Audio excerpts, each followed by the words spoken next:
YouTube पे ये प्रश्न हमें पूछा गया है कि सर हेयर फॉल के बारे में वीडियो बनाओ। सर के बाल झड़ने से जैसे रोके कुछ ट्रीटमेंट, कुछ होम रेमेडीज़, कुछ डाइट का वीडियो डालो सर, ये बीमारी आजकल बहुत बढ़ गई है। सो अब हम लोग जो भी यूट्यूब पे हमें क्वेश्चन किया जाता है उसका हम लोग कोशिश कर रहे हैं कि ज़्यादा से ज़्यादा आंसर दे सकें। तो वास्तव में हम भी जो हमारे क्लिनिकल लाइफ में देखते हैं कि हेयर फॉल की समस्या डे बाय डे बढ़ रही है, तो उसके लिए आप रेमेडी खोजें उससे पहले कुछ फंडामेंटल समझना पड़ेंगे कि हेयर फॉल होने के रीज़न क्या है। ज़्यादातर केस में जो मैंने क्लिनिकली देखा है कि nutritional deficiency, vitamins, minerals, protein जो हेयर के लिए चाहिए उसकी डेफिशिएंसी, हमारे डाइट में उसका अभाव रहता है और इस वजह से हेयर फॉल होता है।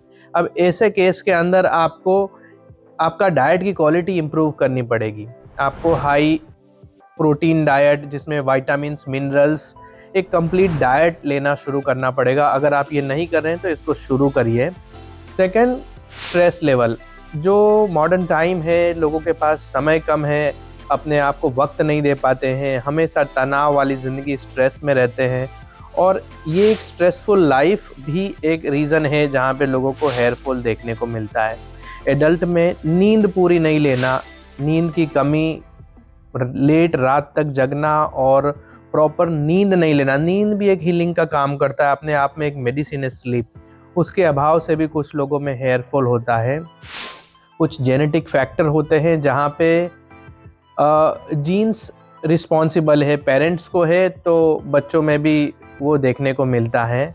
कुछ केसेस में जहाँ पे आप वाटर टीडीएस बहुत डाउन हो जाता है, total dissolved solids in water because of some instrument, तो वो भी एक कॉज बनता है आपके हेयर फॉल के लिए। तो वहाँ पे अपने वाटर टीडीएस को एक अच्छे रेंज में रखिए जो गाइडलाइन के हिसाब से नीडेड है।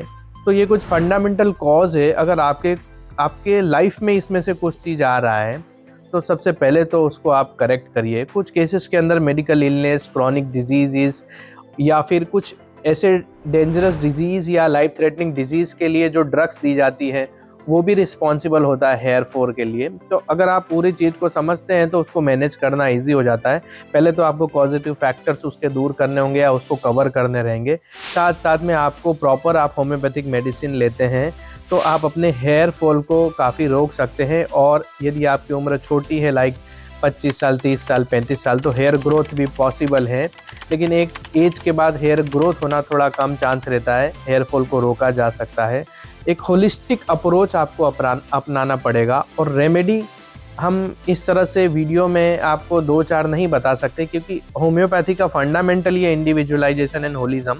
सो हर केस अपने आप में यूनिक होता है, पूरे केस को समझा जाता है और उसके अकॉर्डिंग हम मेडिसिन सिलेक्ट करते हैं। तो कोई ऐसी फिक्स 3-4 मेडिसिन नहीं है कि वो बता देने से आप उसको ले लेंगे तो आपका केस ठीक हो जाएगा। उसके लिए आपके केस को प्रॉपर समझना पड़ेगा। कोई भी एक्सपीरियंस डॉक्टर इसी तरह से वर्क करेगा और उस तरह से वर्क करके जो रेमेडी का सिलेक्शन होगा और आपका पूरा डाइट, आपकी पूरी लाइफस्टाइल मैनेजमेंट होगा तो ऑटोमेटिकली जो हेयर फॉल है वो कंट्रोल भी होगा और जो लॉस हुआ है वो वॉल्यूम रीजनरेट भी होना शुरू करेंगे।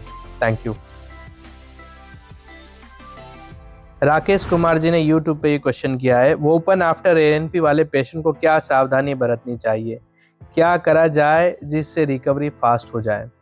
जिस किसी केस में एक्यूट नेक्रोटाइजिंग पेनक्रियाटाइटिस है और एजेरेटस वॉर्न आउट पेनक्रियाटिक नेक्रोसिस हुआ है, कलेक्शन हुआ है, तो इस केस में ऐसा तो क्या किया जाए कि रिकवरी फास्ट हो। सबसे पहले अपने स्ट्रेस लेवल को डाइल्यूट करिए। अननेसेसरी टेंशन, पैनिक में मत जाइए। जिस किसी केस में ये होता है उस पेशेंट का वेट काफ़ी लॉस हो जाता है। वेट बढ़ाने के लिए अननेसेसरी कुछ भी डाइट मत दीजिए। ऐसे केस में शुरुआत का 6 महीने बहुत सेंसिटिव पीरियड होता है। 6 महीने तक जो डॉक्टर ने आपको समझाया है डाइट देने का, उसी डाइट के साथ एकदम स्ट्रिक्ट रहिए, डिसिप्लिन रहिए। बच्चे का या अपने रिलेटिव का वेट बढ़े इसलिए अपने हिसाब से आपको जो पता है वो मत करिए। मेडिसिन जो आपको दिया गया है उसको प्रॉपर मेडिसिन लीजिए, पेशेंस रखिए। इस तरह के केसेस में ध्यान बहुत रखना पड़ता है डाइट को रख करके। तो जो डाइट बताया गया है उसको डिसिप्लिन वे में दे, मेंटल स्टेट अच्छा रखे, मेडिसिन रेगुलर रहे। टाइम टेकिंग प्रोसेस है। शुरुआत के 6 महीने में वेट पे फोकस मत करो, हेल्थ पे फोकस करो। बंदे का स्टेमिना बढ़ रहा है, वाइटलिटी नॉर्मल हो रहा है, देखने में अच्छा दिख रहे हैं, चल फिर पा रहे हैं, अपना काम नॉर्मल रूटीन का अच्छे से कर पा रहे हैं, मतलब वो राइट डायरेक्शन में जा रहे हैं। 6 महीने के बाद धीरे धीरे उनका जो वेट है और दूसरी जो चीज़ें हैं वो गेन होना शुरू हो जाएगी और डाइट भी उस हिसाब से चेंज होना शुरू होता है, तो ऑफ कोर्स आपकी क्वालिटी ऑफ लाइफ और फिजिकल हेल्थ एंड स्टेमिना बढ़ाने में मदद करता है। बहुत बड़ा रोल है इस केस में मेडिसिन का। ब्रह्म homeopathic healing and research centre की जो मेडिसिन है ANP के केसेस में बहुत ही इफ़ेक्टिव है, और जिस किसी ग्रुप में दिया जाता है और पेशेंट बहुत अच्छे से प्रोटोकॉल फॉलो करते हैं, तो इस केस में से बहुत ही आसानी से बाहर आ जाते हैं। घबराइए मत, मेडिसिन लीजिए और बताया जो भी चीज़ इस वीडियो में इंस्ट्रक्शन है उसको फॉलो करिए, सब अच्छा हो जाएगा। Thank you.